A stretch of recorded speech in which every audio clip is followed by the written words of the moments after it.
A'udzu billahi minasyaitonir rajim. Bismillahirrahmanirrahim. Assalamualaikum warahmatullahi wabarakatuh.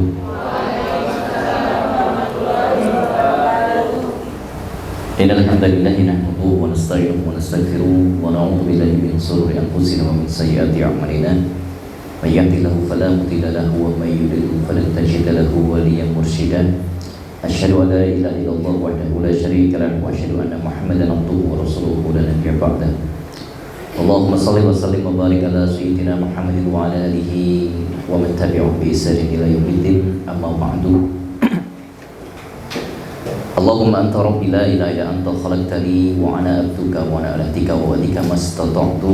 A'udzu bika min syarri ma sana'tu wa a'udzu laka bi ni'matika 'alayya wa a'udzu bi dhanbi faghfir li fa innahu la yaghfiru dhunuba illa anta.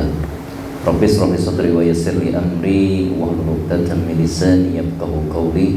Allahumma la sahla illa ma ja'altahu sahla wa anta taj'alul hazna idza syi'ta sahla. Rabbi anzilni munzalan mubarakan wa anta khairul munzilin. Amin ya rabbal alamin. Alhamdulillah, bersyukur kepada Allah Subhanahu wa taala atas segala nikmat, atas segala kebaikan, atas segala iman dan beragam macam hal yang Allah berikan buat kita sekalian, yang barangkali tidak sempat kita rasakan, tapi kemudian itu menjadi wasilahnya kita beraktivitas hari ini. Semoga itu bisa kita syukuri dengan baik, dan tentu saja salah satu bentuk syukur terbaiknya adalah kita melakukan kegiatan aktivitas hari ini dengan sebaik-baiknya. Karena kalau bicara tentang makna syukur, selalu yang diingat adalah ayat la in syakartum la azidannakum wa la in kafartum inna 'adzabi lasyadid. Ya. Dan kata Imam Ibnu Katsir dalam tafsirnya, beliau menyampaikan yang dimaksud la in syakartum la azidannakum itu adalah la in syakartum ala nikmati la azidannakum ala taati. Jadi orang syukur itu ciri paling pertama, yang paling jelas, paling kelihatan adalah kalau taatnya bertambah. Jadi jangan dibayangkan, oh nek saya syukur nanti ditambah jumlah nikmatnya. Ya, tidak selalu begitu. Ya, kadang-kadang yang ditambah adalah ketaatannya. Maka semoga hari ini kita termasuk yang ditambah ketaatannya, minimal dengan cara saling mengingatkan dalam kebaikan. Maka selalu insya Allah kita awali dengan syukur supaya taat kita bertambah kepada Allah Subhanahu wa taala. Dan caranya syukur itu mungkin seringkali orang bertanya, Ustaz, syukur itu gimana yang paling benar?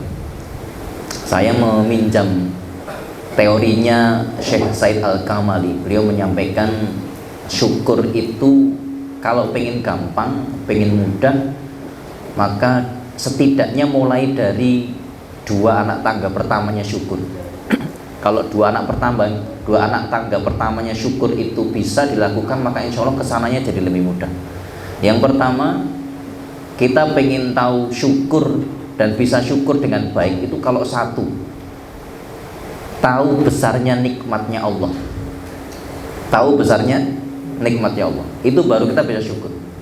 Saya kasih contoh misalnya, jangan bisa duduk di sini, itu nikmat yang besar atau enggak? Besar. Karena ada orang yang terkapar di ranjang bertahun-tahun tidak bisa duduk. Jangan bisa gerakkan tangan nulis pulpen itu nikmat besar enggak? Nikmat besar. Karena banyak orang yang hanya untuk gerakkan jari aja karena stroke tidak bisa, sampai keringetan. Ada orang yang kemudian bisa jalan ke sini jenengan punya pekerjaan, pakai seragam bagus-bagus. Ada yang bertahun-tahun tuh pengen kerja tidak bisa-bisa karena yang tidak punya ilmunya.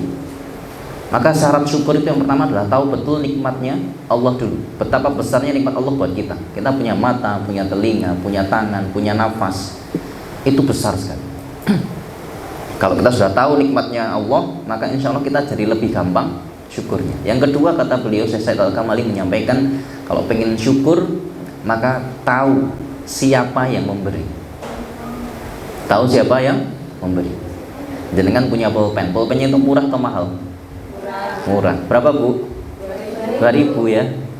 2000. Pulpennya murah. Tapi kalau pulpen itu yang ngasih Imam Sudais, jenengan itu tintanya habis, jenengan buang atau disimpan?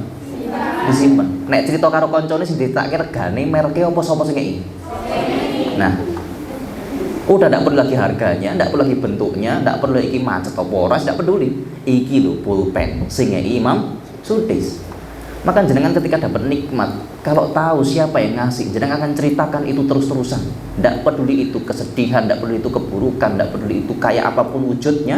Kalau Anda tahu siapa yang ngasih, maka jenengan tidak akan lagi bahas wujudnya nikmat, tapi bahas siapa yang ngasih nikmat. Maka kemudian Allah seringkali menyampaikan fabi ayyi ala rabbikum, sing ngeki kowe nikmat ki sapa, kata Allah. Supaya kita ingat siapa yang ngasih. Oke, maka kita selalu mulai dengan bersyukur. Salawat dan salam juga selalu tercurah kepada uswah kita Nabi Muhammad sallallahu alaihi wasallam beserta seluruh keluarganya, beserta seluruh keturunannya, beserta seluruh sahabatnya, dan semoga kelak syafaatnya sampai kepada kita sekalian. Amin ya rabbal alamin. Baik, saya dikasih tema apa itu? Temanya itu ada dua yang sampai ke saya. Mengajar adalah ibadah dan melayani dengan hati. Akhirnya tak campur saja. Akhirnya saya ngendi saya bener, saya bilang tak campur saja. Ya. Bapak Ibu yang dirahmati Allah, ya ini insya Allah semoga jadi wasilah pertemuan yang baik, semoga jadi hadiah kebaikan buat kita sekalian. Sekali lagi saya juga mengaturkan salam kenal. Barangkali mungkin ada yang belum mengenal. Insya Allah ini jadi awal pertemuan yang baik dan jadi awal silaturahim yang terus menerus. Ya, silahkan main ke tempat kami. Ya, kami ada di Sekarsuli, Klaten Utara. Nek jenengan dari Tugu mau ke arah Leonardo, lurus saja. Itu nanti kiri jalan ada warung makan gratis Hijum. Insya Allah itu satu tempat di antara 182 kota yang ada di Indonesia, insya Allah. Dan Hijum itu kami mulai dengan niatan sederhana, ya tadi seperti yang diceritakan, ya, pengen ngasih manfaat saja, karena hidup ini ya harus manfaat sebagai salah satu bentuk rasa syukur. Dan panjenengan juga punya manfaat masing-masing, ya. Para guru ini luar biasa, maka saya selalu menyampaikan hormat saya buat para guru, karena saya juga pengajar, saya juga guru. Saya 2006 profesi pertama resmi saya itu guru TK dulu, ya. Saya guru TK, saya ngajar sentra balok cukup lama. Makanya kenapa sekarang bangun sekolah itu karena kecintaan saya dengan dunia anak. Ya, kami ada sekolah juga di Sekarsuli itu, Saif El Falah namanya. Saif El Falah itu kami bangun dari 2015, baru 2015 kemarin. Yang insya Allah doakan juga kami kemudian bisa seperti bunda-bunda guru, ayah bunda sekalian, ya, bisa membangun peradaban yang sama-sama mengingatkan kepada Allah Subhanahu wa taala. Karena memang begitulah tujuan pendidikan. Jadi kalau bicara cerita pendidikan di Indonesia, makanya kenapa pendidikan Islam itu penting, Bu. Ya, Bapak Ibu itu memegang satu peran yang sempat hilang. Jadi dulu saya baca sejarah pendidikan di Indonesia, itu bahwa para penjajah, ya VOC khususnya Belanda, itu menghilangkan dua komponen pokok pendidikan. Jadi komponen pokok pendidikan itu dulu ada 5. Ketika para wali masuk ke Indonesia, ketika para ulama masuk ke Indonesia, itu memberikan pendidikan. Jadi yang peduli dengan pendidikan pertama itu para ulama yang masuk ke Indonesia. Dan mereka punya 5 pilar utama pendidikan. 1, baca. 2, tulis. 3, hitung. Yang keempat, finansial, keuangan. Dan yang kelima, agama. Dulu 5 utama ini, 5 pilar pendidikan itu 5 ini. Baca, tulis, hitung, keuangan, dan agama. Datang masuk VOC, datang masuk Belanda, supaya orang-orang kita ini dibuat bodoh, maka yang dua terakhir, keuangan dan agama dipisah. Agama urusannya pesantren, duit urusannya wong dagang. Cah sekolah ngerti cukup baca, tulis, hitung. Maka jangan coba perhatikan, semua materi pelajaran kita, ya semua pendidikan kita, itu gur kon moco, nulis karo ngitung. Golek duitnya ra ngerti caranya. Kita belajar akuntansi dulu ketika SMP atau SMA, neraca aktif pasif gitu ya. Ini income, ini pemasukan. Cuman sekedar angka. Nggak pernah dikasih tahu golek duitnya kok ngerti. Makanya negara kita, masyarakat kita hanya tahu caranya ngitung, tidak tahu caranya golek. Padahal uang itu, ya, keuangan itu salah satu komponen pokok pendidikan. Sehingga saya ngomong sama anak-anak saya, kalau kamu tidak mau sekolah tidak apa-apa. Saya bilang sama anak-anak saya sampai sekarang, kalau tidak mau sekolah tidak apa-apa. Yang penting nyari tahu cara nyari duit. Karena ujung-ujungnya kalau laki-laki kamu nanti dituntut cari nafkah, tidak dituntut ngapal rumus fisika, tapi kamu ngerti cara cari nafkah. Dan banyak kehormatan laki-laki itu hilang karena tidak punya ilmu cari nafkah. Kalau perempuan itu kan wayah kehormatannya kapan? Ketika dirabi, dilamar, dinikahi, itu wayah kehormatannya perempuan itu. Jadi perempuan itu punya 5 fase kehormatan. Pertama, ketika dikasih nama sama orang tuanya, nek namanya Wapi, maka terhormat dia. Yang kedua, ketika masa kecilnya dididik dengan ilmu agama, dengan ilmu kasih sayang dan sebagainya, itu wayah kehormatannya perempuan. Ketika diberi nama, ketika dididik dengan ilmu agama di masa kecil. Yang ketiga, ketika dilamar atau dinikahi oleh seorang laki-laki. Yang keempat, wayah terhormatnya perempuan adalah ketika dia dididik oleh suaminya. Jadi pendidikannya 2 kali, pendidikan oleh ayahnya dan pendidikan oleh suaminya. Dan yang terakhir, wayah terhormatnya seorang perempuan adalah ketika berhasil mendidik anak yang soleh. Nah, kalau wayah terhormatnya laki-laki sama dengan perempuan, cuman bedanya apa? Tambah 1, kemampuannya mencari nafkah. Mau ganteng kayak apapun, mau pinter kayak apapun, gak iso golek duit, Mas. Udah, guys, lewat gerbang mertua tuh tidak bisa, sudah. Ya. Jadi ya makanya kenapa itu penting. Dan dulu para penjajah kita itu tahu itu, bahwa orang kalau punya kekayaan pasti akan punya kekuatan, maka dipisahkan dari situ. Kita belajar dari sejarahnya Rasulullah SAW. Ketika beliau itu berdakwah, salah satu kekuatan yang kemudian mendukung beliau adalah sahabat-sahabat yang kaya. Abu Bakar kaya, makanya bisa membeli para budak, termasuk Bilal bin Rabah. Ya, Umar juga kaya, Utsman kaya, Abdurrahman kaya dan sebagainya. Bahwa dakwah itu memang harus didukung oleh kekayaan. Ya. Maka saya selalu motivasi ke kawan-kawan, khususnya para pendakwah ya, termasuk para guru. Silahkan Anda harus kaya. Silakan Anda harus kaya. Maka buku saya itu yang alhamdulillah sampai hari ini masih bestseller, 10 bestseller top Gramedia sekarang. Itu salah satunya masih buku kami selama 7 tahun berturut-turut. Judulnya Rezeki Level 9. Kenapa saya nulis itu? Karena saya pengen setiap muslim, setiap orang beriman itu tahu bagaimana cara nyari rezeki. Karena kalau kita tidak ngomong masalah rezeki sesegera mungkin, tidak menyelesaikan masalah rezeki segera mungkin, banyak agenda dakwah yang akan terhalang. Ya.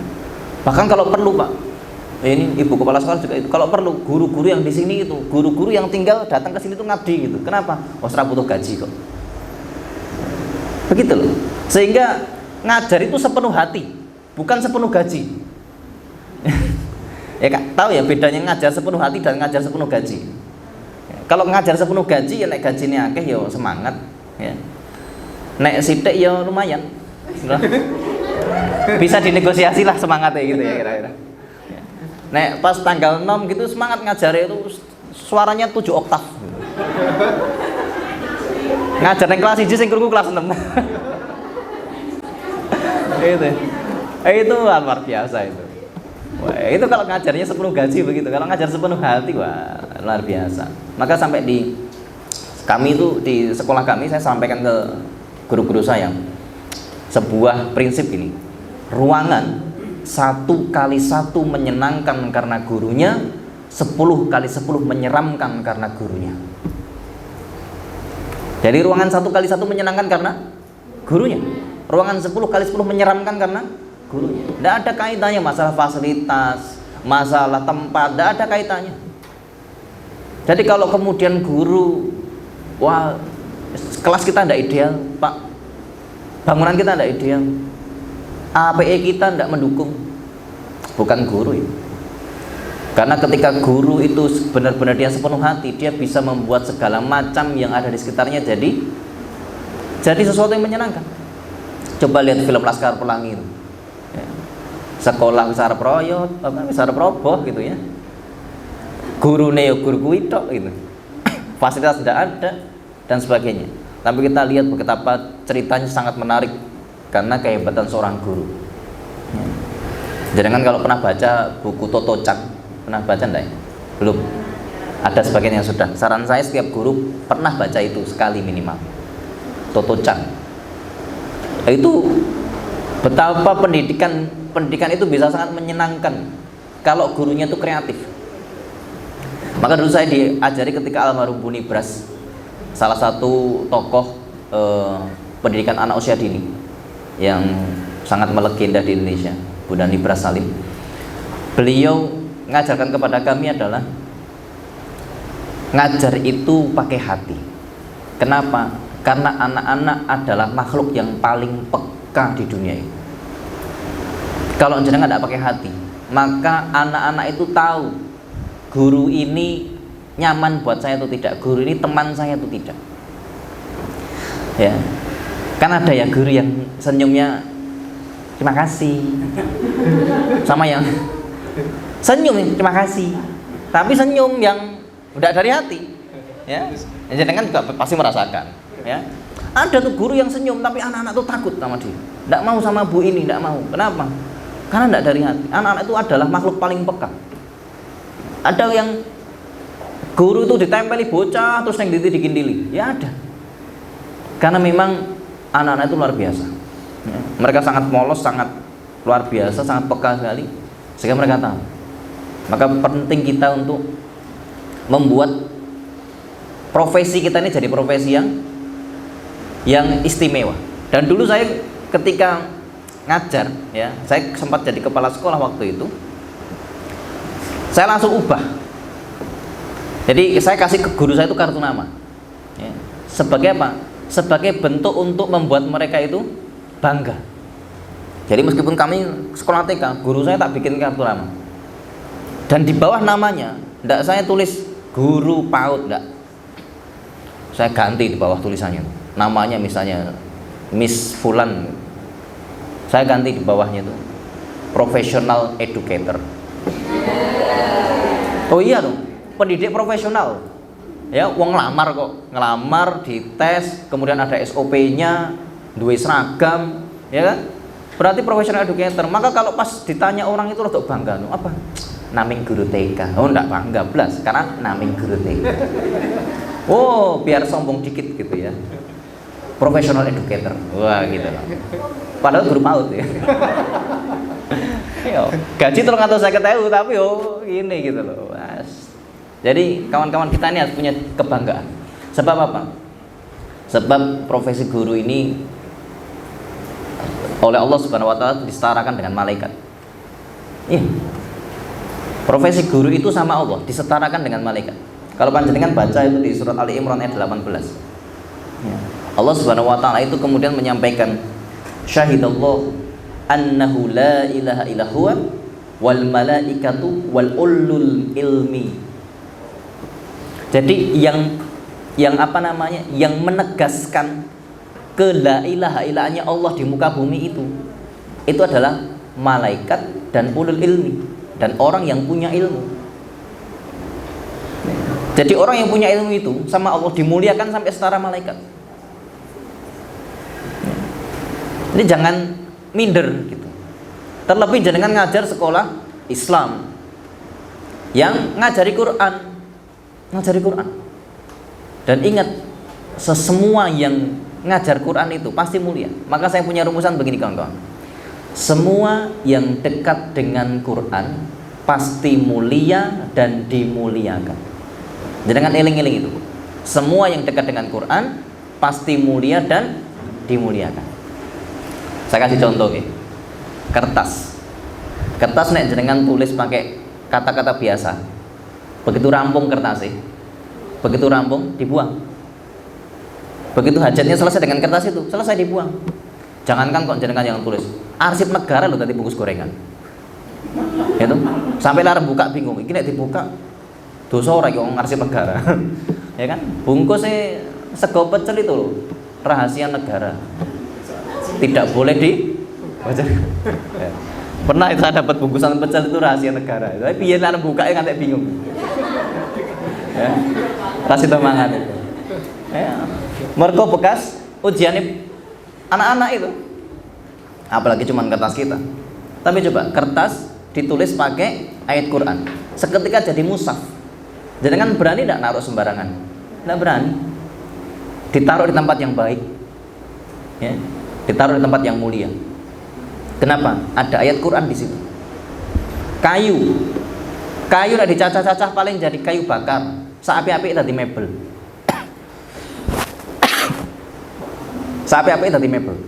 Tapi begitu kayu dipahat sama ayat Quran, jadi apa? Hiasan kaligrafi, ditaruh di tempat tinggi, harganya mahal. Kulit sapi, kalau cuma sekedar kulit sapi dibersihkan, di PP garing tadi tambah. Ya, rada apik sithik jadi beduk lah, ditutuki wong. Ya kan? Kalau ditulis ayat Quran, jadi hiasan, Mas. Ya, jadi kaligrafi, nilainya seninya tinggi.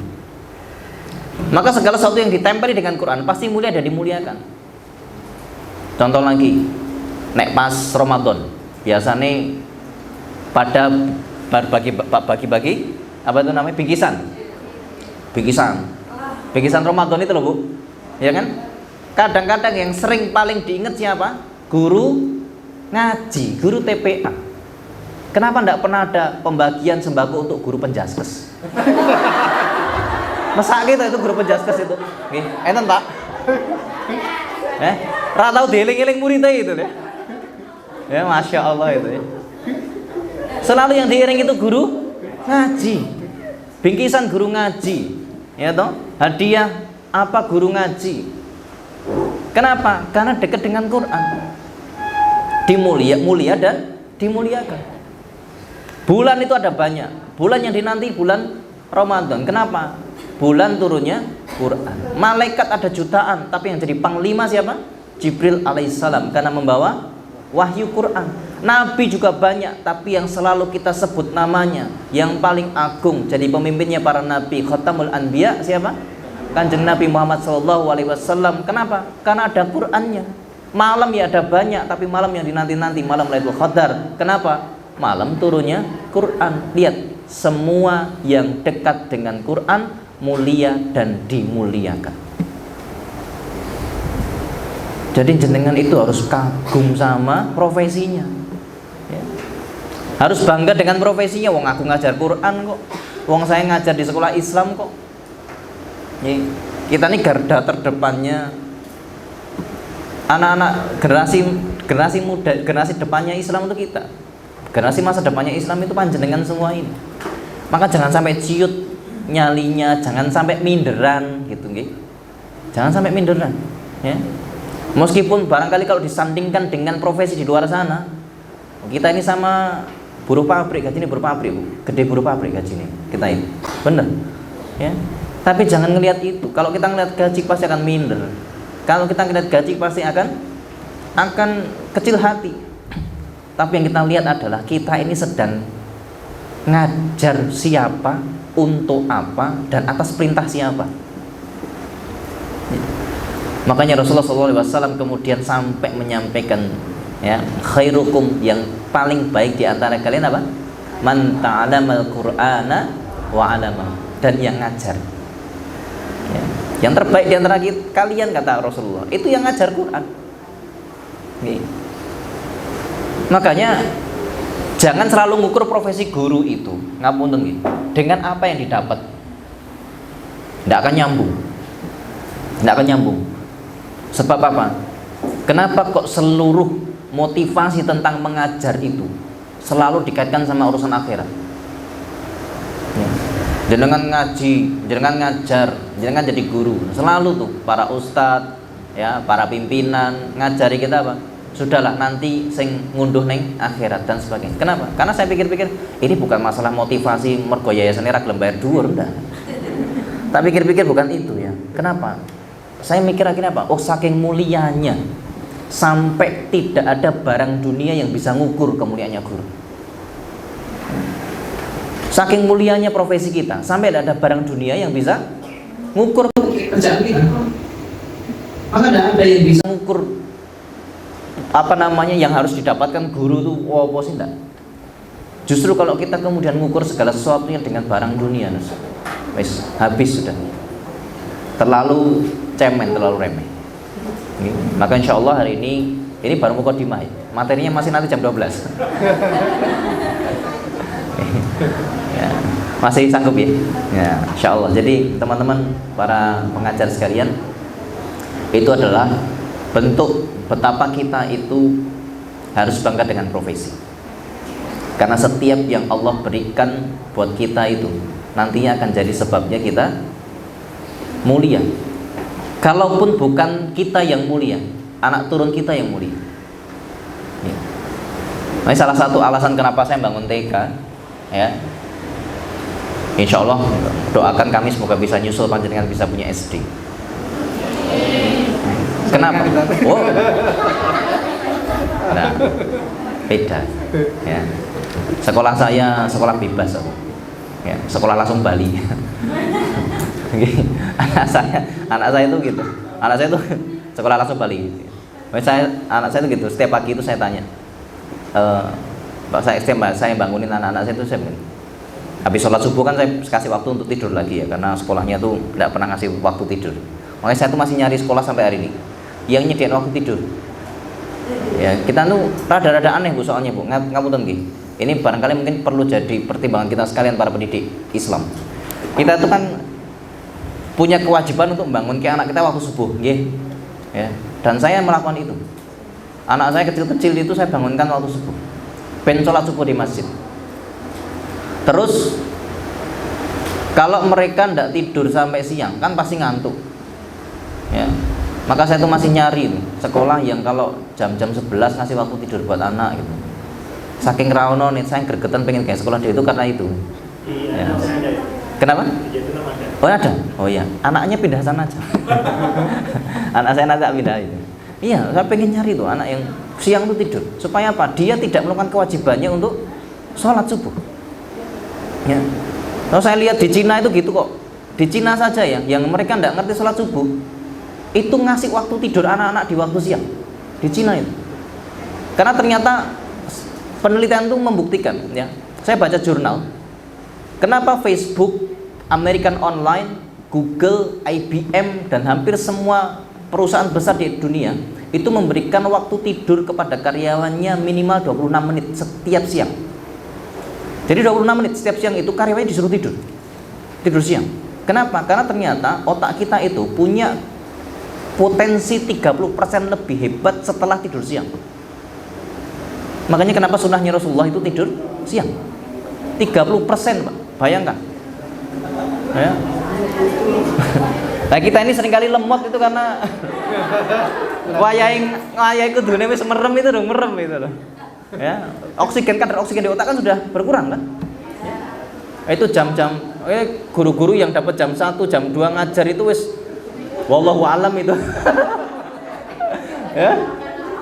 Ya wis. Gitu ya, wis. Taqabbalallahu minna wa minkum lah gitu ya. Nek sampai tidak tersampaikan materi ya itu tadi taqabbalallahu minna wa minkum. Ya. Ya memang dimaklumi lah gitu. Dan anak-anak itu kalau tidak nyantel di jam-jam itu ya dimaklumi saja.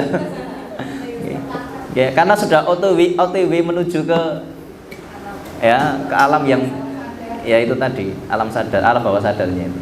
Jadi nah, kita tuh punya seperti itu. Nah, saya yang dibangunkan anak saya gitu. Ayo, mau sekolah enggak hari ini? Enggak ya, ya sudah. Anak saya itu sering enggak masuk sekolah. Jadi gitu, kawan-kawannya. Kita ini punya kewajiban untuk banyak ngajar.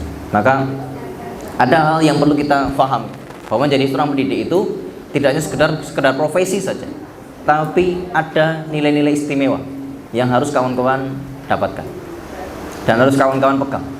Maka insya Allah kita punya pegangan bahwa oh kalau saya megang Quran pasti insya Allah ini menuju keberkahan buat saya. Sebagaimana Allah Subhanahu wa taala kemudian menyampaikan wa hadza kitabun anzalnahu mubarakun. Kitab ini aku turunkan untuk kalian penuh dengan keberkahan. Jadi nek panjenengan pengen hidupnya berkah, sudah. Ini adalah profesi yang paling tepat buat panjenengan. Ya. Profesi yang paling berkah itu ya guru itu. Karena ngajar Quran, dekat sama Quran, ngajari kebaikan sudah. Maka kami punya TK itu salah satunya apa? Pengen keberkahan. Ya. Dan kata para ulama mengatakan kalau namanya berkah itu pasti ziyadatul khair, bertambah kebaikan. Ya. Pasti kebaikannya nambah. Dari barang yang sedikit pasti nambah. Maka gajinya guru-guru itu insya Allah berkah. Ya. Betul. Dan ciri berkah itu dua.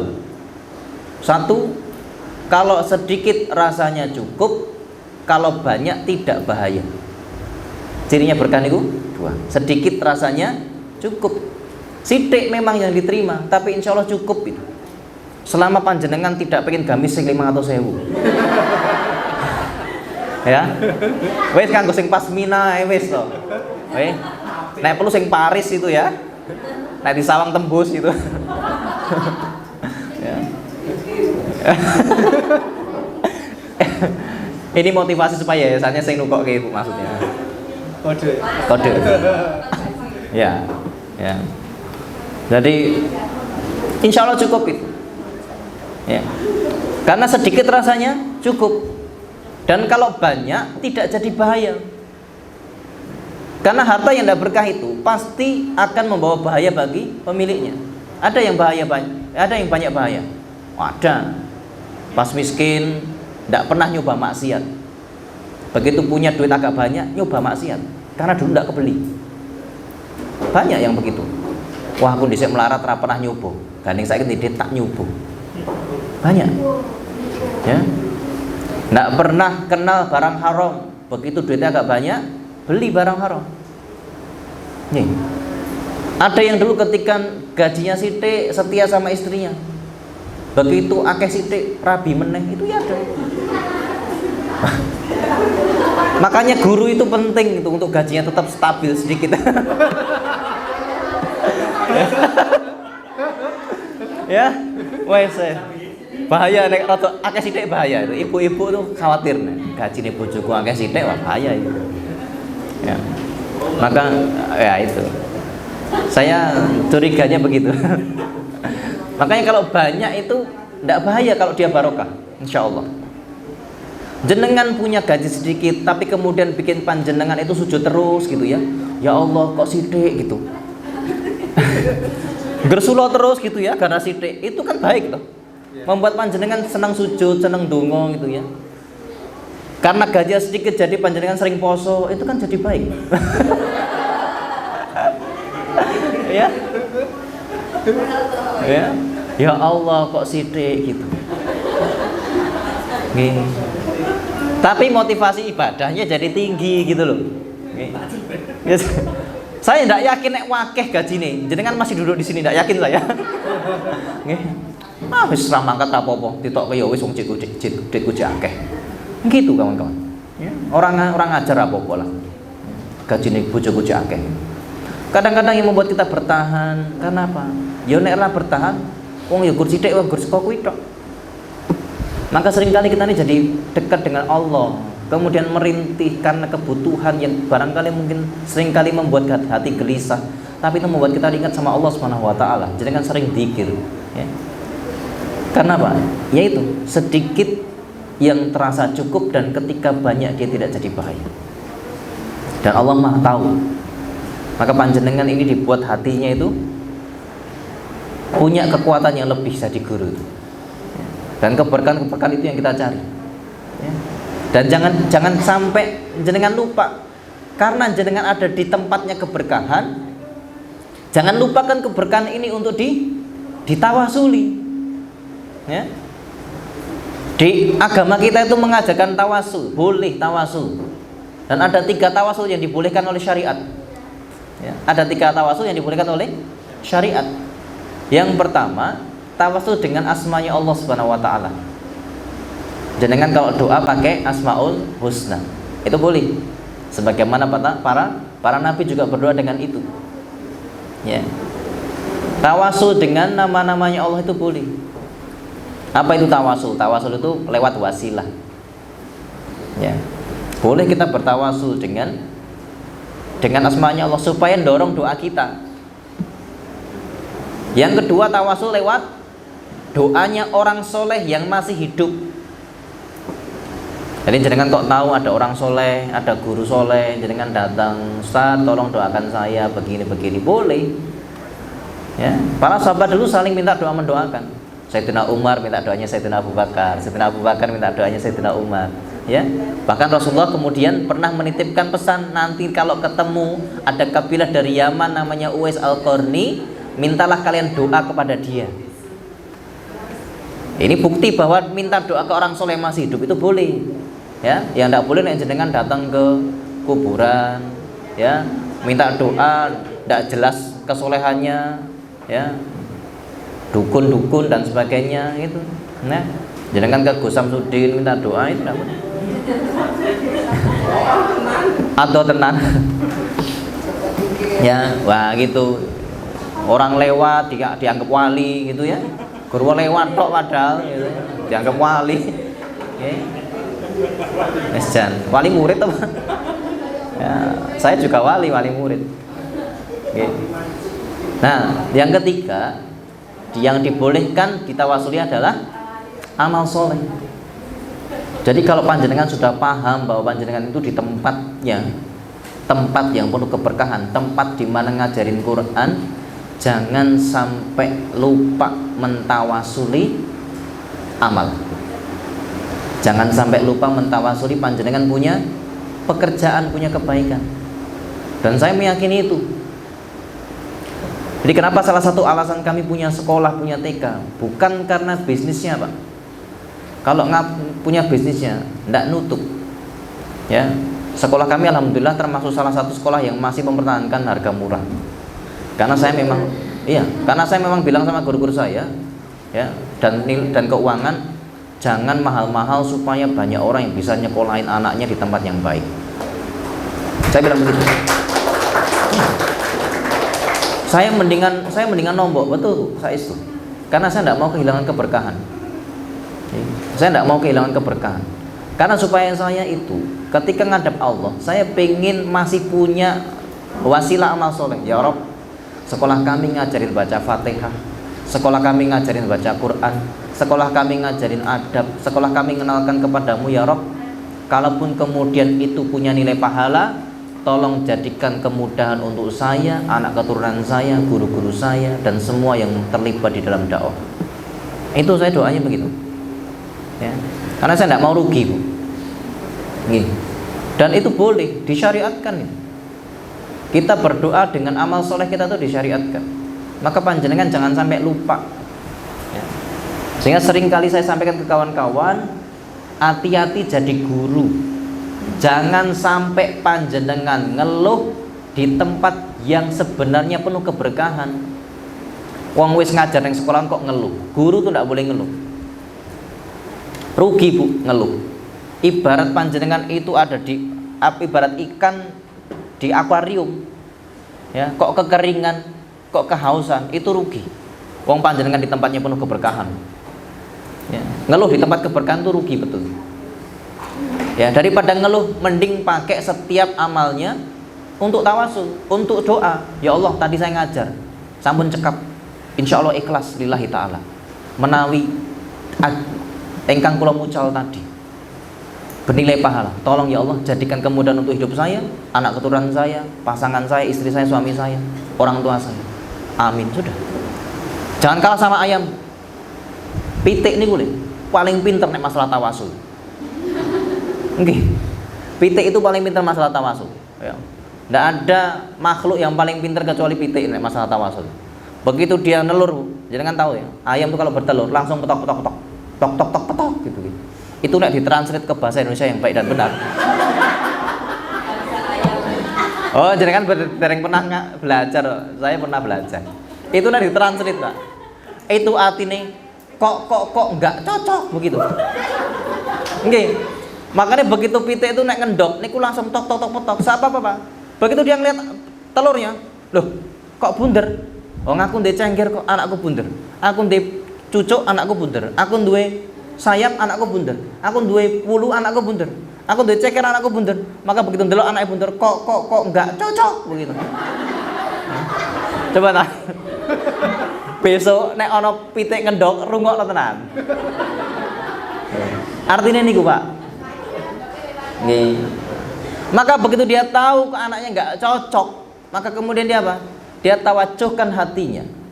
Ya Allah, saya tidak akan makan, tidak akan minum, tidak akan beranjak dari tempat saya kecuali anak saya berubah jadi seperti saya. Oh gitu. Makanya guru itu harus punya riadoh, Bu. Tidak bisa jenengan ngajarkan anak terus anak yang ngerti timoro soleh gitu. Tidak bisa kalau jenengan tidak punya riadoh. Maka para kiai zaman dulu itu, Bu, ngajar sambil punya apa? Riadoh. Riyadhah, oh tidak tahu Riyadhah ya, oh Muhammadiyah sih. Guru-guru saya itu dari Nahdliyin rata-rata. Jadi sering kali itu ngajar ke Riyadhah gitu ya. Riyadhah itu apa? Riyadhah itu latihan amal soleh. Nah bahasa agamanya, bahasa kitabnya itu Riyadhah itu latihan. Latihan supaya kita punya amal soleh, ben terbiasa gitu. Nah diniatkan untuk apa? Amal-amalnya tadi diniatkan untuk hajat. Ya, jadi boleh meniatkan amal untuk hajat itu boleh.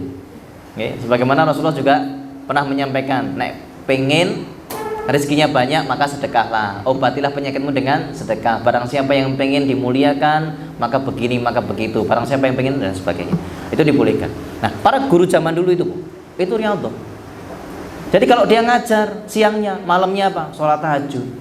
Buat siapa? Buat murid-muridnya.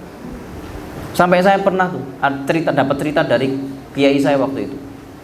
Ada satu pesantren itu yang kiainya itu kemudian ngomong sama gurunya, ngomong sama salah satu mudirnya, salah satu musyrifnya. Itu bilang begini, Ustaz, tolong anak-anak sing nakal, sing bandel jenenge ditulis. Itu ditulis. Ustadznya itu sudah mikir, wah ini dihukum cacah ini. Ditulis itu sing bandel-bandel. Begitu suratnya disampaikan, kertasnya disampaikan sama kiainya apa? Kertas itu ditempel ke di tempat sholatnya kiai. Dia apa? Ditungake. Dan itu guru-guru zaman dulu begitu. Ya, ulama-ulama kita zaman dulu begitu. Imam Syafi'i itu sampai ada salah satu muridnya yang paling bodoh, ya, itu diajari tidak bisa-bisa.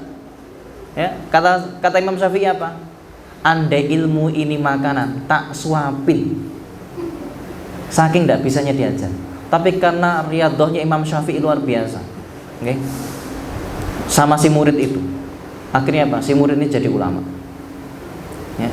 Dan di kitab Ta'lim Muta'alim itu juga disebut begitu. Guru itu memang harus kalau ngajar itu minimal dia punya amalan untuk muridnya.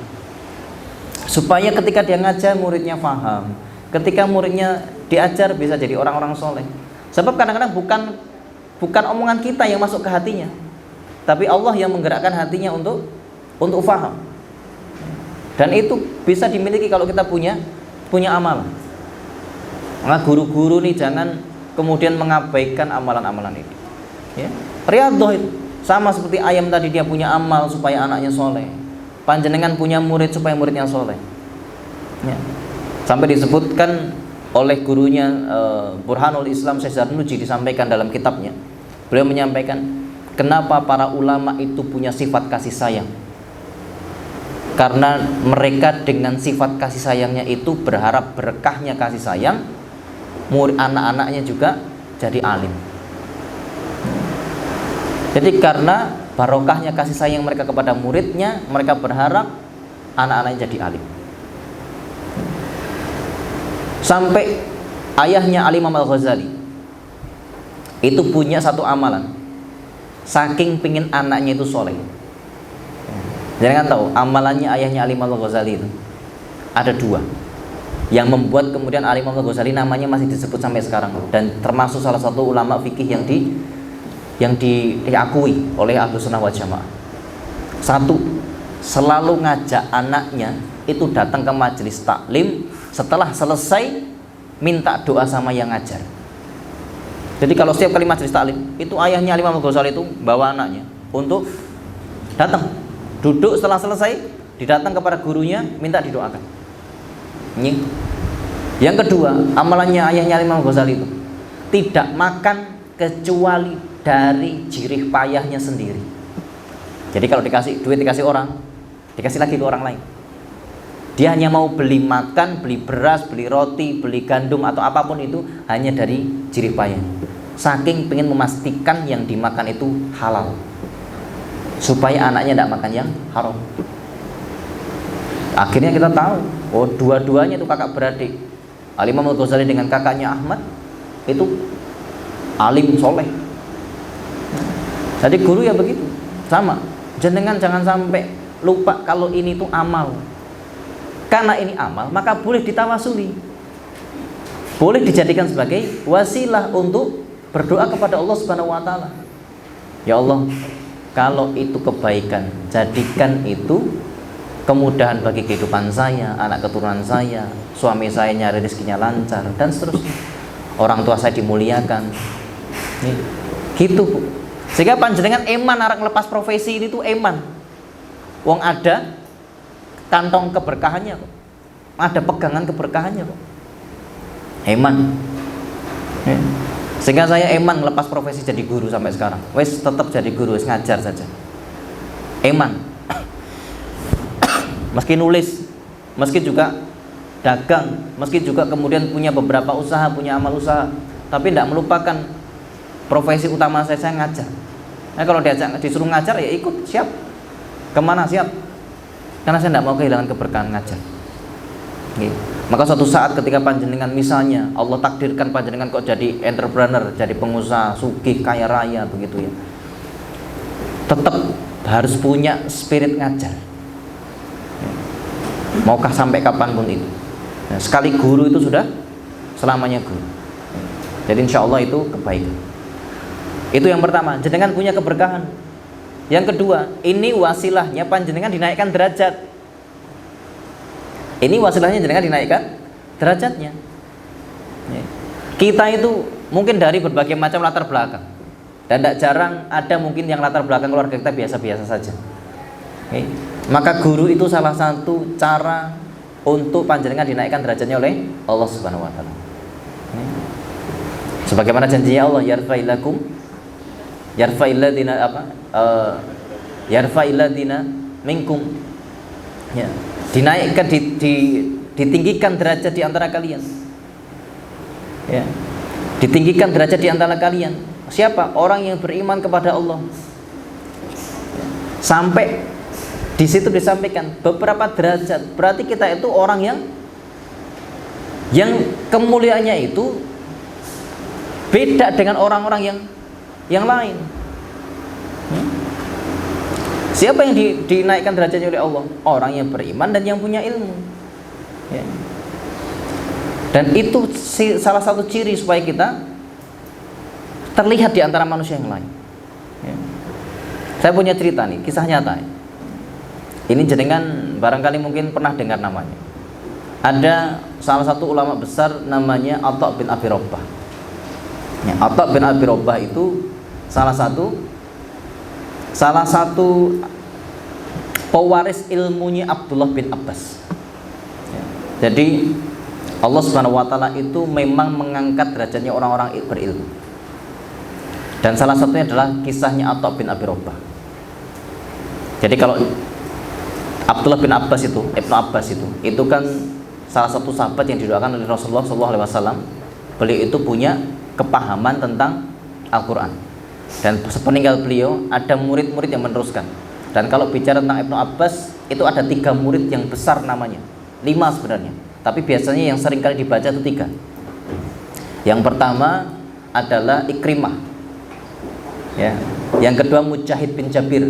Seringkali kalau jenengan baca Quran dikatakan oleh Mujahid gitu ya, itu muridnya Abdullah bin Abbas. Yang ketiga Atha bin Abi Rabbah. Nah, Atha bin Abi Rabbah ini itu salah satu ulama yang diakui keilmuannya sampai Khalifah Sulaiman bin Abdul Malik bin Marwan ketika haji, ya, sampai di Mekah itu mengumpulkan seluruh ulama-ulama di situ. Seluruh ulama dikumpulkan dan kemudian apa? Ditanya, di antara kalian siapa yang paling paham tentang ilmu halal haram? Dan semua ulama ketika itu sepakat, huwa. Siapa dia? Dia pewaris ilmunya Abdullah bin Abbas. Siapa itu namanya? Atha bin Abi Rabbah. Maka kemudian Atha bin Abi Rabbah karena disepakati oleh seluruh ulama ketika itu, diangkat derajatnya, jadi diangkat menjadi seorang mufti haji ketika itu. Dan mufti haji waktu itu dibangunkan tenda paling besar, yang besarnya mengalahkan tendanya khalifah. Besar sekali tendanya. Sampai, kenapa dibangunkan tenda paling besar? Karena mereka tahu nanti nek pas haji itu banyak yang tanya. Maka dibangunkan tenda lebih besar daripada khalifah. Dan benar, dibangunkan tenda yang sangat besar, tapi ternyata orang yang nanya ke Atha bin Abi Rabbah itu ngantri panjang sampai keluar tenda. Padahal tendanya sudah besar sekali. Itu sampai keluar tenda. Saking keilmuannya diakui. Padahal secara fisik, ngapunten, Atha bin Abi Rabbah ini dari Habasyah. Kalau sekarang Ethiopia. Kalau sekarang itu Ethiopia. Itu berarti kulitnya hitam. Kulitnya hitam, rambutnya keriting, ngapunten, kakinya itu agak cacat. Kurus gitu. Tetapi karena keilmuannya dia diangkat derajat jadi mufti. Bahkan di cerita itu dilanjutkan, ketika Atha bin Abi Rabbah ini sedang bertanya di lain tempat, itu Khalifah Sulaiman bin Abdul Malik bin Marwan itu sedang debat dengan dengan anaknya tentang masalah fikih. Ketika debat tentang masalah fikih, tidak ketemu jalan keluarnya. Akhirnya si anak ngomong begini, "Pak, ya, kita kan punya mufti. Kita kan sudah mengangkat mufti, Atha bin Abi Rabbah. Kenapa kita tidak datang saja nanya kepada beliau?" Oh ya sudah, disepakati dua orang tua anak ini sepakat, kita nanya ke Atha bin Abi Rabbah. Maka kemudian mereka datang ke tendanya Atha bin Abi Rabbah. Melihat antrian itu panjang sekali mengular. Nah, si khalifah merasa karena ini adalah wilayahnya, ini adalah kekuasaannya, dan tenda itu yang bangun saya, ini rakyat, semuanya rakyat saya. Maka dia kemudian apa? Langsung tembus itu antrian. Langsung di depannya Atha bin Abi Rabbah. Sama Atha bin Abi Rabbah kemudian ditanya, "Anta siapa? Kamu siapa?" Ya, loh, ini khalifah saya ini. Kata khalifahnya, "Masa kamu tidak kenal saya? Saya khalifah yang ngangkat kamu jadi mufti, yang memberikan kamu tenda ini, saya." Kata Atha bin Abi Rabbah, "Enggak, saya tidak tanya itu. Yang saya tanya, kamu di sini sebagai apa?" Sa'il, jadi sebagai penanya. Maka kemudian Atha bin Abi Rabbah mengatakan, "Kalau kamu penanya, maka balik ke tempatmu sana. Khudh makanak." Balik ke tempatmu. Artinya balik ke antrian paling belakang. Dan Khalifah Sulaiman bin Abdul Malik bin Marwan itu manut nurut gandeng anake keluar kemudian antri. Kenapa? Tunduk sama ulama. Dan ketika nuntun, Khalifah Sulaiman bin Abdul Malik bin Marwan ngomong sama anaknya, "Nak, lihat, bapak itu dari kecil sampai besar tidak ada yang merintah-merintah kecuali orang tadi. Kenapa? Karena bapak butuh dan dia punya ilmu, maka bapak nurut. Maka nak," kata ayahnya kepada anaknya, "utlubul ilma, tuntutlah ilmu nak. Karena ilmu akan meninggikan derajatnya orang yang biasa saja jadi mulia. Ilmu yang kemudian akan mengangkat derajatnya orang yang hina sekalipun jadi mulia." Maka Allah menyampaikan, "Yarfa'illahu alladhina amanu minkum walladhina utul ilma darajat." Diangkat derajatnya orang-orang yang beriman di antara kalian dan yang punya ilmu. Nah, kita ini punya ilmu, Bu, jenengan ngajar, maka ini jadi wasilahnya jenengan diangkat derajat. Ya. Insya Allah itu pasti. Saya meyakini itu. Sebab apa? Saya ngalami. Saya dilahirkan dari keluarga yang biasa. Saya dilahirkan dari keluarga yang biasa saja. Okay. Bahkan mungkin dibilang ya miskin lah begitu. Ibu saya itu penjual es teh di pinggir jalan, di depan Semar Klaten zaman dulu. Okay. Di pasar Klaten, di Semar pasar itu, depannya itu ada ruko-ruko dulu sebelum dihancurkan itu. Nah, ibu saya itu jualan es teh di situ. Ya.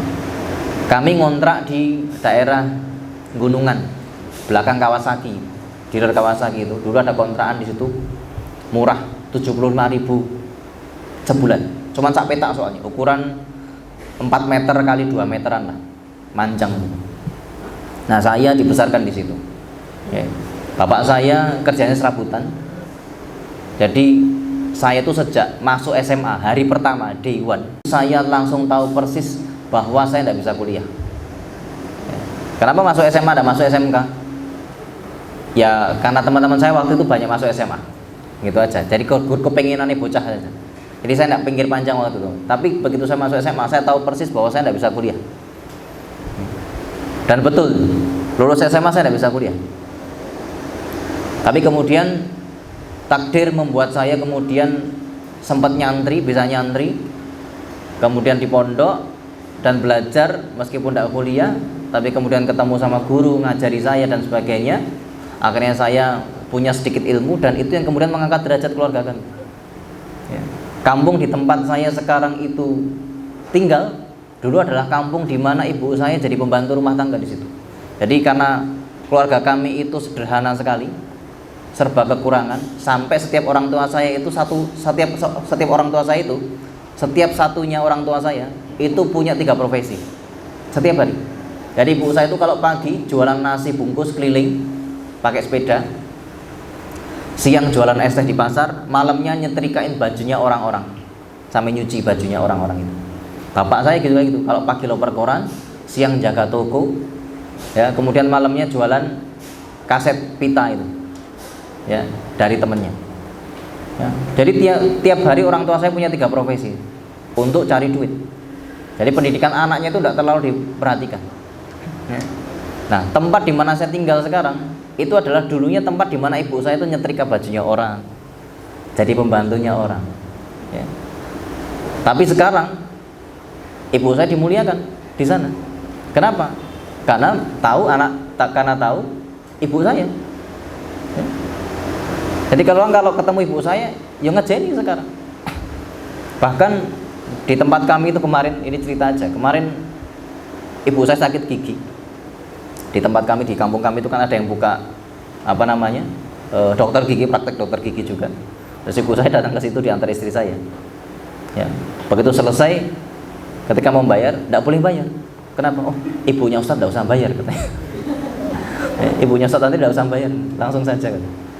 Saya jadi ngerasakan, oh ternyata kemuliaan kita itu sebagai guru itu akan nular ke yang lain, ya, ke anak-anak kita, ke orang tua kita, ke siapapun itu. Maka insya Allah jangan lepaskan profesi ini. Kenapa? Karena ini adalah sebabnya panjenengan dimuliakan oleh Allah Subhanahu Wa Taala. Nah, itu sebagaimana Abdullah bin Abbas atau bin Abi Rabbah kemudian diangkat derajatnya oleh Allah Subhanahu Wa Taala. Meskipun secara perangai, secara fisik biasa-biasa saja, tapi dimuliakan. Maka kawan-kawan yang dirahmati Allah, itu adalah beberapa hal. Nah, sekarang kita masuk ke poin terakhir. Terus gimana Ustadz supaya saya jadi guru yang kemudian jadi guru yang extraordinary, guru yang tidak biasa-biasa saja, ya, jadi guru yang luar biasa? Maka minimal kawan-kawan, saya punya 4 tips buat panjenengan, ya, 4 tips buat panjenengan supaya panjenengan tidak jadi guru yang hanya sekedar profesi saja, tapi guru yang betul-betul gurunya itu punya keistimewaan. Yang pertama, 1, takutlah kepada Allah karena panjenengan punya ilmu, ya. Karena al ilmu yurithul khasyatillah, ilmu itu mewariskan rasa takut kepada Allah, ya. Ilmu itu mewariskan rasa takut kepada Allah. Kalau panjenengan pengen diangkat derajatnya, dimuliakan, dijadikan orang-orang istimewa, itu panjenengan harus punya cirinya para ulama dulu, yaitu takut kepada Allah dulu. Kalau panjenengan takut kepada Allah, tidak mungkin jenengan akan ngajari yang jelek ke anak murid, tidak mungkin. Nah, kalau panjenengan kemudian takut kepada Allah, tidak mungkin panjenengan ngajari hal yang sepele dan remeh-temeh. Dan tidak mungkin panjenengan akan melupakan tugas utama panjenengan untuk mengenalkan Allah, mengenalkan anak-anak kepada Allah Subhanahu Wa Taala. Tidak mungkin, jenengan akan lupa itu. Karena itu tujuan paling pentingnya. Jenengan mau jadi guru fisika kah, mau jadi guru matematika kah, mau jadi apapun itu, pasti panjenengan akan mengingatkan anak-anak bahwa ini semuanya adalah ilmunya Allah Subhanahu Wa Taala, dan kamu ngajar, kamu belajar supaya kamu kenal Allah. Maka guru saya dulu pernah ngomong gini, kalau kamu punya ilmu, semakin tinggi ilmumu terus kemudian membuat kamu pengen dikenal, maka berarti ilmumu salah. Kalau kita punya ilmu kok semakin membuat kita pengen dikenal sama makhluk, berarti ilmumu salah, kata guru saya. Sebab orang yang punya ilmu itu pasti dia pengen mengenalkan Allah, bukan mengenalkan dirinya. Kalau punya ilmu kemudian pengen dirjeni, pengen kemudian dikenal sendiri, enggak. Bukan untuk itu ilmu yang kita pakai, bukan untuk itu ilmu yang kita pelajari. Semakin kita belajar, semakin kita kenal sama Allah. Maka tugas penting dari sekolah-sekolah Islam adalah mengaitkan seluruh kurikulum dengan sifat Allah dan keberadaan Allah. Sehingga di TK kami bikin kurikulum sendiri. Kurikulum dinas kami pakai, tetap kami pakai, tapi kami punya kurikulum sendiri. Jadi setiap bulan di sekolah kami itu pakai tema nabi-nabi. Ya, Dignas kan ada tuh tema keluargaku, rumah, lingkungan, dan lain sebagainya, kendaraan, profesi, dan lain sebagainya. Tapi kemudian kami kemas menjadi tema Sirah Nabawiyah di tempat kami. Jadi kalau bulan ini temanya apa? Nabi Ismail. Temanya bulan ini apa? Nabi Adam. Temanya bulan ini apa? Nabi Yunus, Nabi Yusuf. Itu temanya. Kenapa? Karena kami pengen mengenalkan kekuasaannya Allah lewat kisah-kisah para nabi. Loh, jangan dikira kisah-kisah itu tidak mengandung pengetahuan. Banyak sekali. Kami kaitkan semua kisah nabi itu dengan pengetahuan. Kalau di TK yang lain, di TKKB yang lain, biasanya kisah nabi itu jadi pelengkapnya tema biasanya. Kalau kami balik. Kisah nabi itu jadi payungnya seluruh tema. Saya kasih contoh misalnya. Dari kisah Nabi Nuh alaihissalam kita bisa belajar apa? Tentang mengapung, tentang siklus hujan, binatang berpasang-pasangan, jantan dan betina. Terus apa lagi? Macam-macam. Ya. Dari kisahnya Nabi Ibrahim kita tahu sifat api, panas. Kita jadi tahu. Apalagi dari kisahnya Nabi Daud kita tahu sifatnya besi. Kita dari kisahnya Nabi Sulaiman kita tahu ini dan itu. Jadi seluruh kisah Nabi itu kita kemudian sesuaikan dengan pengetahuan dan tahu profesi dan sebagainya. Itu yang kami lakukan. Ya. Panjenengan tahu bahwa seluruh ilmu pengetahuan itu pasti nyambung ke Quran dan nyambung ke sifat-sifatnya Allah. Pasti. Saya kasih contoh, salah satu contoh. Itu tugas panjenengan nanti meneliti. Jadi kan tahu kenapa sholat gerhana itu rukuknya 2 kali? Kenapa sholat gerhana rukuknya 2 kali? Karena rukuk itu sudutnya berapa? 90 derajat. Kalau 2 kali berarti 180 derajat. Gerhana terjadi kalau 180 derajat bumi, matahari, bumi dan bulan. Matahari, bulan, bumi. Gerhana bulan atau gerhana matahari. Lurus membentuk 180 derajat. Maka Rasulullah dan Allah tahu persis hal itu. Maka kemudian memberikan makna kepada kita. Nek sholat gerhana rukuknya 2 kali. Sedang terjadi 180 derajat itu fenomena. Ya. Dan setiap sholat kita itu membentuk derajat. Maka kata para ulama, kalau kamu pengen rezekimu lancar, perbaiki sholatmu. Kenapa? Karena memang ternyata sholat itu fungsinya membuat orang itu kelihatan hidup. Dalam ilmu fisika dijelaskan, semua benda yang hidup salah satu cirinya adalah berputar. Ya, kenapa satelit itu kemudian dianggap mati? Karena dia tidak berputar. Yang berputar apa? Planet. Maka yang disebut hidup itu planetnya. Dia punya rotasinya. Ya. Kemudian matahari juga begitu. Dia hidup karena dia berputar. Jam juga gitu, berdetak, dia berputar. Ya. Gerigi berputar, dia hidup. Ya. Maka dalam ilmu fisika yang hidup pasti berputar atau bergerak. Nah, manusia juga gitu. Kalau panjenengan tidak sholat maka dianggap mati. Ya, sholat itu nanti menjenengan teliti. Sholat itu dari awal takbiratul ihram sampai sujud 1 rakaat itu 360 derajat. Makanya kenapa sujudnya 2 kali, 45 kali 2. Ya, nanti dicek loh. 180 derajat, rukuknya 90, kemudian disempurnakan dengan sujudnya 2 kali, 45 kali 2 harus 90 soalnya. Ya, kenapa melengkapi 90? Sujudnya jadi 2 kali nanti, 45 dikali 2. Terus itu 1 rakaat itu 360 derajat. Begitu 1 rakaat maka jenengan masih hidup. Sehingga tidak aneh sekarang jenengan melihat orang sholat jenazah kenapa tidak rukuk, tidak sujud. Karena tidak boleh membentuk sudut 0 derajat. Lihat, secerdas itu Islam. Sholat jenazah 0 derajat karena orang mati. Tidak boleh membentuk sudut lagi. 0 derajat salatnya. Kita harus mengenalkan itu ke anak-anak. Kenapa bilangan ini begitu, kenapa bilangan ini begini, dan seterusnya. Itu semuanya ada, Bu. Ya, jangan lihat itu, jangan baca buku ensiklopedia Quran, jangan baca dan sebagainya. Nah, jangan harus mengingat Allah Subhanahu wa taala dengan ilmunya. Itu yang nomor 1. Khasyatillah. Karena setiap ilmu pasti mewariskan ketakutan kepada Allah Subhanahu wa taala. Yang kedua, al ilmu yurithul amal. Ilmu itu mewariskan amal. Maka setiap orang yang berilmu, panjenengan harus punya amal. Amal yang saya maksud di sini bukan amal sekedar amal ibadah, tapi amal di hal ini adalah apa? Karya. Setiap guru itu, Bu, harus punya karya. Jangan berhenti hanya di ngajar saja. Ya. Bahkan saya mendorong ke kawan-kawan, ke guru-guru saya, setiap guru minimal punya buku. Dulu kiai saya itu ketika saya pamit dari pesantren, ya, jadi ketika saya pamit dari pesantren, Ustaz, saya pengen pulang ke kampung untuk ngabdi sama ibu saya. Waktu itu ibu saya sakit, jadi daripada saya bolak-balik dan pikiran saya juga kepikiran ke ibu, saya izin sama kiai, Ustaz, Pak Kiai, saya izin pamit mau pulang ke Klaten. Beliau marah waktu itu, tidak boleh. Ya, kenapa? Karena saya memegang satu posisi penting di pondok. Ya, tapi akhirnya saya nego, saya minta berkali-kali. Yang ketiga kali saya minta, saya diizinkan. Tapi beliau ngasih syarat. Boleh kamu keluar dari pesantren, tapi syaratnya 2. Apa, Ustaz? Pertama, jangan tinggalkan dakwah. Syarat pertama. Baik, Ustaz, saya lakukan insyaallah. Yang kedua, kata guru saya, kamu harus nulis buku. Maka salah satu alasan kenapa saya nulis buku, karena memenuhi janji saya kepada guru saya. Dan itu yang ternyata mengangkat nama saya. Ya, itu alhamdulillah yang mengangkat nama saya. Nulis buku.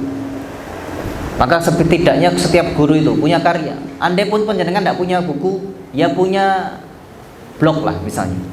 Ya, zaman sekarang kan jenengan bisa bikin blog, ya, nulis artikel atau apapun itu, atau jenengan syukur-syukur punya karya-karya yang luar biasa.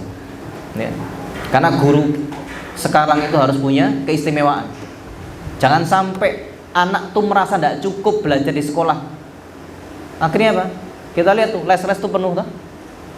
Kenapa kok les-les tuh penuh? Karena orang tuanya ngerasa tidak cukup nih belajar di sekolah. Kalau les penuh itu, ngapunten ya, saya tuh punya persepsi, kalau les-les tuh penuh, seolah-olah citranya guru-guru itu biasa saja. Guru yang ngajar di sekolah anak saya itu biasa.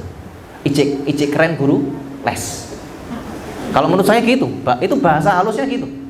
Karena apa? Merasa tidak cukup dengan guru-guru yang ada di sekolah. Sebab dirasa guru-gurunya tidak extraordinary. Kalau panjenengan punya branding, punya kekuatan sama seperti guru-guru SD Neutron, di Primagama, di lembaga-lembaga itu, pasti tidak akan lagi tuh orang tua wali muridnya lain ke sana.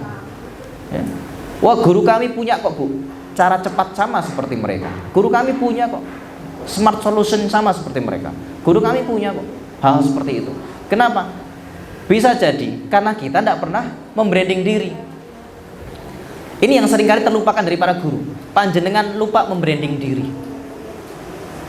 Ya. Lupa membranding diri. Jangan tahu kenapa Aqua itu lebih terkenal daripada merek minuman yang lain. Karena iklannya diulang-ulang, kami 27 kali penyaringan. Padahal yang lain juga sama. Yang lain juga sama.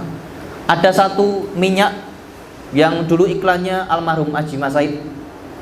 Minyak ini bisa diminum. Padahal kabeh minyak ya bisa diminum. Iya apa enggak? Semua minyak bisa diminum kan? Semua minyak bisa diminum. Lah buktinya bareng jenengan goreng, jenengan makan kok. Artinya semua minyak bisa diminum. Tapi kenapa kemudian minyak itu jadi leading? Karena dia membranding dirinya. Minyak kami bisa diminum. Ini apa brandingnya? Ada manis. Bu, Pak, panjenengan itu produk terbaik. Kalau panjenengan tidak membranding diri, selesai. Jenengan tidak ada bedanya dengan barang yang lain, produk yang lain. Maka tugas dari seorang guru adalah membranding dirinya supaya saya terlihat extraordinary. Silahkan membranding dirinya. Kita semuanya ini sedang berjualan pada prinsipnya. Jual apa? Jual nama baik, jual kepercayaan. Kalau panjenengan tidak membranding diri, tidak bisa. Ya. Sampai sekarang masya Allah ngapunten ya, banyak guru-guru itu yang meskipun saya tidak setuju, tidak sepakat hal ini, sampai banyak guru-guru yang punya TikTok terus viral kan? Ya, kalau viralnya hal baik tidak apa-apa, tapi kalau viralnya kemudian joget, pamer kecantikan, ngapunten, saya kurang tidak sepakat ya. Ya, hati-hati jadi guru ya. Guru itu ya serba salah. Tapi kalau kita harus branding diri, tapi branding dengan prestasi, dengan karya gitu. Jangan yang joget-joget, jangan yang kemudian hanya sekedar menampilkan fisiknya dan sebagainya. Ya. Branding diri supaya panjenengan itu dikenal di antara semua guru yang lain. Kalau perlu di antara semua guru sak Klaten. Temukan satu metode yang panjenengan kira-kira itu otentik panjenengan. Ya. Branding diri Anda. Ya. Sosial media zaman sekarang Bu, sosial media memudahkan panjenengan untuk membranding diri. Sangat. Saya kasih tahu nih, ini melenceng sedikit. Ilmu kekayaan zaman sekarang, kalau panjenengan pengen dimudahkan rezeki, termasuk dalam salah satu halnya adalah rezeki duit. Di zaman sekarang ini Bu, cara nyari rezeki itu, cara nyari duit, cara menaikkan valuasi panjenengan itu hanya dari 3 poin. 1, di network jaringan. Semakin panjenengan punya jaringan yang kuat, maka semakin mudah kekayaan itu datang. Yang kedua, panjenengan punya aset. Semakin punya aset, semakin mudah panjenengan dapat duit. Ya kayak ruko, tanah, properti dan lain sebagainya. Ya. Networking dan aset. Kalau 2 ini tidak bisa, berat.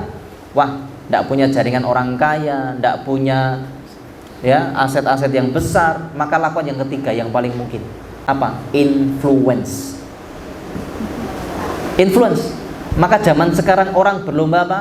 Subscribe dong, follow dong, likes dong. Kenapa? Karena mereka paham bahwa jumlah likes yang banyak, jumlah subscriber yang banyak, jumlah followers yang banyak menaikkan valuasi jumlah influence panjenengan. Kalau influence panjenengan tinggi, maka orang akan mengiyakan apa yang panjenengan sampaikan. Arep dodolan apa Ibu payu? Kasarnya begitu. Mau memasukkan ide seperti apapun ke orang lain, diikuti. Maka bangun influence, jangan sampai panjenengan tertinggal. Bangun influence dari sekarang. Dan gimana caranya? Kreatif. Jadi guru harus kreatif. Ya. Jangan berhenti menjadikan profesi ini hanya ngajari anak-anak itu. No, terlalu apa ya? Terlalu mahal biaya panjenengan kuliah. Kalau hanya untuk itu. Terlalu mahal waktu yang sudah panjenengan buang sekian tahun untuk belajar, masih PPG dan lain sebagainya itu. Terlalu mahal waktu yang sudah panjenengan sampaikan di bidang ini. Kalau hanya untuk sampai berhenti di situ. Okay. Maka setiap guru paling tidak harus punya karya, inovatif. Mbuh piye carane mikir. Ya. Mikir. Yang ketiga, kalau panjenengan pengen jadi guru yang extraordinary, takut kepada Allah, kemudian punya karya yang membuat panjenengan brandingnya berbeda dari yang lain. Ya. Dan yang terakhir apa? Akhlak yang baik. Ini sepertinya klasik. Waduh Ustaz, kalau itu klasik. Tapi orang yang punya akhlak inilah yang nantinya akan paling dipakai. Maka para ulama itu sampai mengatakan ilmu itu jangan sampai ngalahi adab. Imam Bukhari mengatakan saya belajar adab 30 tahun sebelum mengambil ilmu dari guru saya. Dan betul, akhirnya sampai hari ini kita masih pakai itu kitabnya Imam Bukhari. Karena pada prinsipnya semua orang yang akan dipakai oleh zaman itu hanya mereka yang berakhlak. Wes percaya. Dari sekian banyak guru, dari sekian banyak karyawan, dari sekian banyak orang yang akan bertahan dipakai sama zaman hanya yang akhlaknya baik. Dulu pernah ada pejabat yang dielu-elukan, hebat luar biasa, begitu akhlaknya buruk, habis. Ya, tidak perlu sebut nama, tahu kan? Siapapun itu, tokoh mau sehebat apapun, sepintar apapun, begitu kelihatan akhlaknya buruk, langsung tidak pakai. Artis yang lagi viral kayak apapun, ketahuan akhlaknya buruk, tidak dipakai lagi. Di blacklist sama media. Masyarakat benci. Sama Bu. Pak guru juga begitu. Begitu ketahuan akhlaknya buruk, selesai karirnya. Maka itu saya peringatkan ke kawan-kawan ini sebagai bentuk sayang saya kepada sama guru. Hati-hati nek nulis status. Ya. Maka saya mewajibkan guru saya semuanya lapor sosial medianya ke saya. Dan wajib berteman dengan saya. Supaya apa? Oh iya, bukan masalah apa ya, tapi supaya saya ngelihat timeline panjenengan. Ya. Loh, saya punya cara untuk nyari tahu. Iya. Jangan sampai gini loh Bu. Kita ini ya, ngapunten, sekali guru, profesi yang lain itu Bu, kalau pulang ke rumah itu bisa ditaruh. Polisi begitu sampai rumah bisa ditaruh. Senjatanya bisa disimpan. Borgolnya disimpan. Tapi guru tidak bisa. Dokter sampai di rumah ya tidak nyuntik uang. Ya. Semua profesi di rumah selesai. Tapi guru itu melekat sampai kemanapun. Loh, wahinge guru itu loh, tidak bisa sembarangan. Gitu. Kalau orang biasa wahing itu bisa ngomong sak karepe, wah tahu, macam-macam. Tapi guru tidak bisa begitu. Jenengan akan dilihat orang, glegeen itu. Kudu hati-hati betul. Orang lain bisa glegeen sambil ngomong sak karepe, biawak. Misalnya, guru tidak bisa gitu. Ya. Maka sampai di dalam ilmu hadis itu, Pak, sampai ada kaidah yang tidak tertulis. Seorang ulama yang ketahuan atau terlihat makan di pinggir jalan, hadisnya tidak dipakai. Sampai begitu dalam ilmu hadis. Kenapa? Karena kalau seorang ulama makan di pinggir jalan, berarti dia tidak warok sama dirinya. Dia tidak hati-hati sama dirinya. Maka hadisnya diragukan, tidak dipakai. Sampai begitu. Ya. Kita tuh tidak bisa makan sembarangan di angkringan, ya. Terus jegang sikile, tidak bisa kita itu. Tidak bisa kita. Ya. Padahal yo pengen jane gitu toh. Ya. Tidak bisa. Loh, bapak-bapak itu loh, pengen karepe gue sing karo cendak, tidak bisa, Pak. Ya. Nek sampai ono sing nekat yo kebangetan sudah. Tidak bisa kita itu. Ibu-ibu tuh yo pengennya nek bar ngajar itu yo, wah sumuk pengennya ya, wah gitu. Saya paham itu, sumuk panas pengennya ya lepas gitu. Makanya di tempat kami sediakan satu ruangan khusus buat akhwat nek pengen ngelepar telentang silahkan di sana gitu. Ya, karena kadang-kadang tuh gue pengen telentang gitu toh, pengen gitu. Kami sediakan tempat khusus di situ. Ya, tertutup, tidak ada orang yang lihat, silahkan di situ. Arab gulung komeng salto terserahkan. Ya, karena ada kepenatan, kejenuhan, kecapean ini. Ya. Tapi kita tidak bisa lakukan itu di luar. Kita tidak bisa itu. Maka akhlak yang baik itu adalah yang akan melanggengkan panjenengan. Jenengan hanya akan dianggap guru, ya nek digugu lan ditiru. Ya. Saya guru nek minggu turu itu tidak benar. Ya. Guru yang minggu turu itu ya. Nah. Ya, enggak apa-apa lah sesekali. Tapi setidaknya gini, kalau panjenengan pengen selalu dipakai, ya, itu akhlaknya harus baik. Tidak bisa kita tuh sembarangan. Karena akhlak itu yang akan menjadikan panjenengan itu dipakai terus-terusan. Maka bekerjalah sepenuh hati supaya akhlaknya itu terjaga. Kalau hati ini sudah jadi guru, insya Allah akhlaknya selalu guru. Ya, makanya saya sampaikan itu, jangan jadikan guru itu sebagai profesi tok. Eman.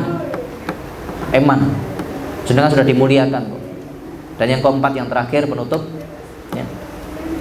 Kalau panjenengan pengen kemudian jadi guru yang extraordinary, ya, adalah apa? Kathrotut doa. Banyak doanya.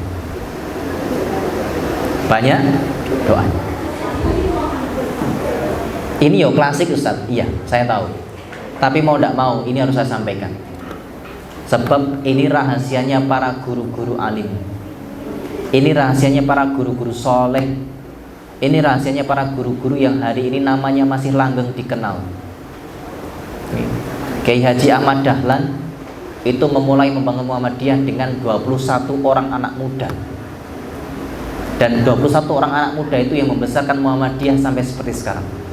Dan Anda tahu, salah satu amalannya Kiai Haji Ahmad Dahlan dengan istrinya adalah mendoakan 21 muridnya itu. Dan itu yang membuat kemudian Muhammadiyah dibesarkan lewat tangannya para murid. Mungkin panjenengan hari ini tidak merasakan kebesarannya, belum.